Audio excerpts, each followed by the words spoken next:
দেখছেন devil you chocolate, এই ব্র্যান্ডটা আগে দেখেছেন?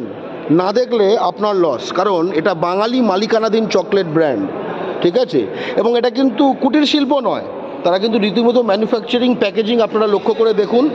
ব্ল্যাক পেপার ক্যাজু, মানে green cashew, red chilli cashew, cinnamon latte, creamy Italian, sugar free hot chocolate, handcrafted sugar free, handcrafted white, dark milk, ঠিক আছে, chocolate. তারপরে এবং দেখুন, এটা কিন্তু দক্ষিণেশ্বরের মন্দির, এটা কিন্তু দ্বিতীয় হুগলি সেতু, বুঝতে পারছেন? একদম বাঙালির। এগুলো 10 টাকার চকলেট কয়েন, নানা রকম প্যাকেজিং।